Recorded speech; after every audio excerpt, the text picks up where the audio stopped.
कुठेतरी चिरीमिरीला मारायचं काम, ड्रोनचं टाकलं की ते चमचे चाटीत बसायचं काम आहे त्यांचं. पोटात तुकणे. त्याला वाटत असलं तर एका नान म्हणून पुढच्या वारीला ओपनला जागा सुटली पाऊस येतील करायला. आता छगन भुजबळ साहेब ते कोण येतं, किती प्रॉपर्टी असं त्याला प्रमोटर जमते. पण जरांगे पाटलाला खेटायसाठी त्याच्या 7 पिढ्या जरी आल्या तरी त्या पुरणार नाही.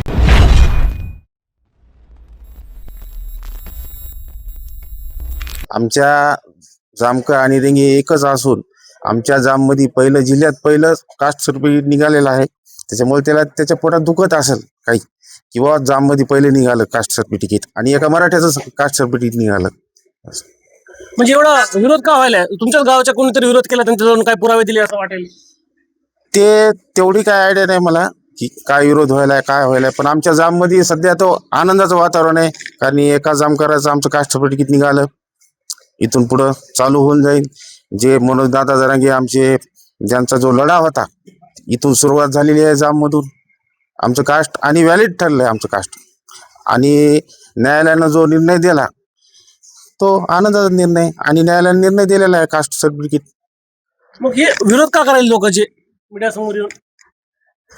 ते विरोधाचं कारण म्हणजे एक कुठंतरी पोटात दुखणे लोकांच्या, किंवा हा संग्राम जामकर हा खूप उच्च शिक्षित मुलगा आहे, प्रतिष्ठित आहे आणि त्याची प्रतिमा खूप खूप क्लीन आहे, म्हणून असं कुठंतरी पोटात दुखत असेल त्याच्या. कोणाच्या पोटात दुखायले? तो कोणी जे बाईट दिले असेल, दत्तारेगे असतील किंवा ते सदावर्ती असेल, त्याच्या पोटात कुठेतरी दुखत असेल. मला तर 100% वाटते रिकामेच असतील. कारण त्यांनी काल ऑब्जेक्शन घेतलं ह्या कास्ट सर्टिफिकेटला, आणि हा कास्ट सर्टिफिकेटचा जो मुद्दा आहे तो न्यायालयानं मंजूर केला ना, न्यायालयानं हा व्हॅलिड दिला ना. म्हणजे तुम्हाला न्यायालयाच्याच निर्णयावर तुम्हाला आक्षेप आहे का, हे मला सदावर्तीला विचारायचं आहे. म्हणजे ते न्यायालयाच्या गोष्टी करतात.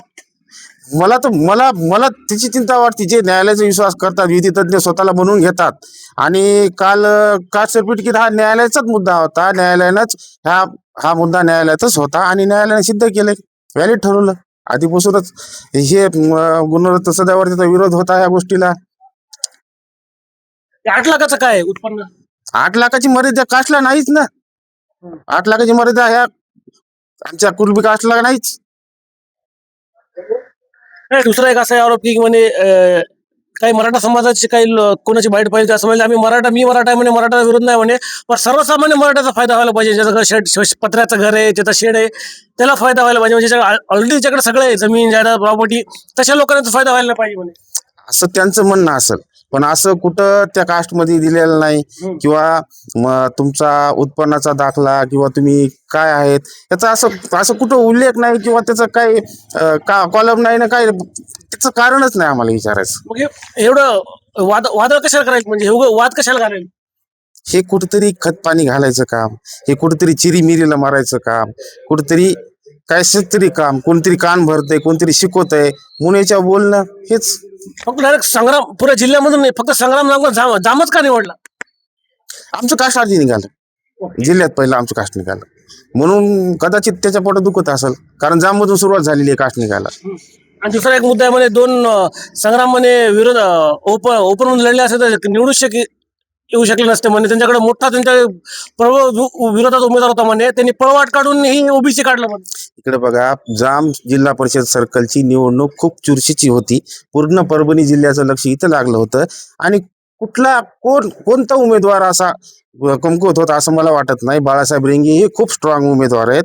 त्यांचे वडील 2 वेळेस आमदार, 1 वेळेस खासदार झालेले आहेत, तेही या रिंगणात होते, आणि संग्राम जामकर या रिंगणात होते. आणि स्पष्ट मत असं मला वाटते की संग्राम जामकर उच्च शिक्षित आणि सुंदर मुलगा, स्पष्ट प्रतिमा होती त्याची, म्हणून त्याला निवडून आणलं लोकांनी. आणि कोणाची काय हात धरत नसतात ना आपण मतदानाच्या वेळेस. लोकांना साथ दिली, मतदान दिलं, कदाचित त्याचं पोट दुखत असेल. गावात सगळ्या लोकांनी सर्व समाज लोकांनी मतदान दिलं का? इथं काय झालं, गावात काही ओबीसी मराठा झालं काही नाही. बाळासाहेब रेंगेला मतदान दिलं, पण जास्त जे टक्केवारी जे मतदानाची असती ते संग्राम जामकरला पसंती दिली ना. वाद नाही झाला म्हणजे असं? नाही, कुठला वाद नाही झाला. नाही, वाद होण्याचं काही कारणच नाही. परंतु कसं आहे, आता एक सर्टिफिकेट भेटलं तर आम्हाला जो वाटतंय गोरगरीब लोकांचा फायदाच होणार आहे ना त्याच्यात. हे हे उगा विनाकारण शेड यंत्र राजकारणाचं सोडून द्या. आता ते 4 सर्टिफिकेट आपल्या गंगाखेडचं एक, संभाजीनगरचे 2 का काय झाले, बीडचा एक झाला, रोड सर्कलचा एक झाला पूर्ण. हा रोड सर्कलचा पूर्णेचा एक झाला. तर हे अगोदर फिट मध्ये होते आणि मग नंतर अनफिट काढण्याचं कारण काय? आता ते जरांगे पाटील जे दाखवायले पुरावे सहित, त्या महसूल मंत्री कोण बावनकुळे यांनी लेटर पाठवलं म्हणून त्या बीड जिल्ह्याला. तर हे चुकीचं नाही ना. पहिलं अनफिट असताना कसं काय यांना निवडून आल्यानंतरच यांना का दिसायले सर्टिफिकेट हे? तर हे सर्वसामान्य जनतेला फायदा होईल ना. ते राजकारण जाऊ द्या आम्हाला, मी का त्याच्यातला राजकारणी माणूस नाही, परंतु ह्या गोरगरीब जनतेला यांना एक जर उगम पावलं तर 10 जणाला भेटू शकत नाही. आजपर्यंत आरक्षण हे काय होतं ते हे जनतेलाच माहित नव्हतं. आता सर्वसामान्य लेकराला सुद्धा आरक्षण माहित झालं. ते राजकारण नाही तर काय आहे. पण सर्वसामान्य जनतेचं काय? आज एक राजेभाऊ रेंगेलाच सर्टिफिकेट भेटलेलं आहे गावामध्ये.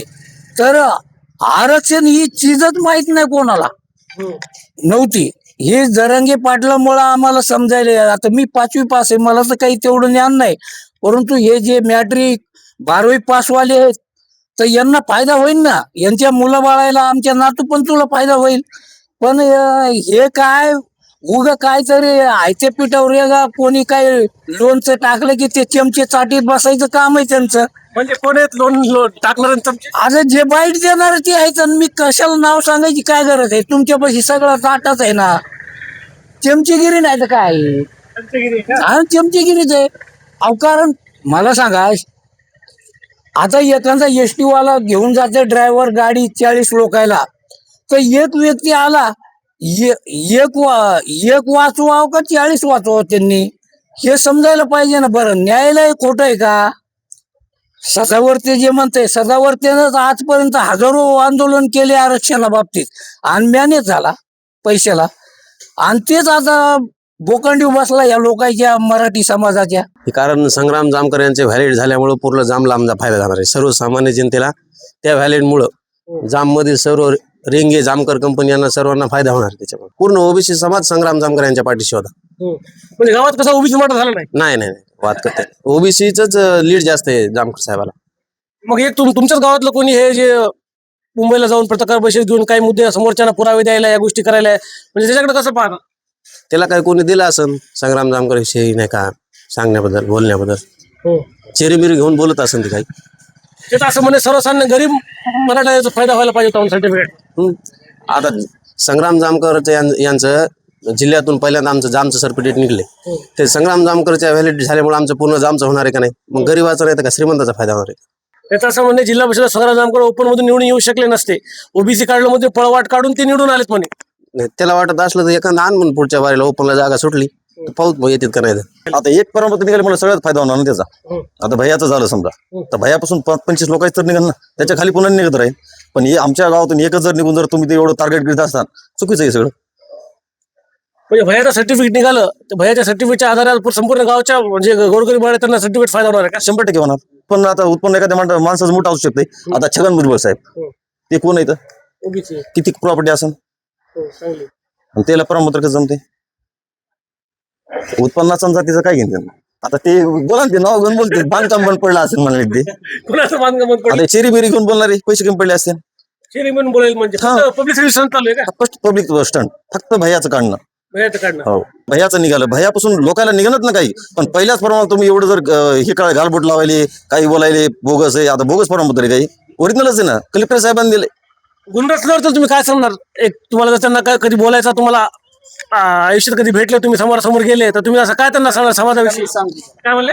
त्याला मी सांगतो गुणवर सदावर्तेला की त्याच्या बापानं, त्याच्या बापाच्या 2 पिढ्यामध्ये बी माहीत नसेल त्याला त्याची भाषा होती मोडी लिपीमध्ये, जे काय उर्दू भाषा असेल काय असेल, त्याचे कागद पत्र पाहण्यामध्ये मी स्वतः चाललेले आहेत. त्याच्यामध्ये काय लिहिलेलं आहे त्याच्या बापाला बी माहित नाही.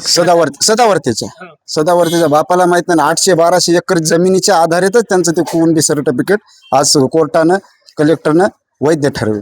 ती आहे त्याचा धंदा, ती आहे त्याचा पैसे घ्यायचं, गपची आरडायचं बोंबलायचं. जरांगे पाटलाच्या विरोधात आहे, पण जरांगे पाटलाला खेटायसाठी त्याच्या 7 पिढ्या जरी आल्या तरी त्या पुरणार नाहीत.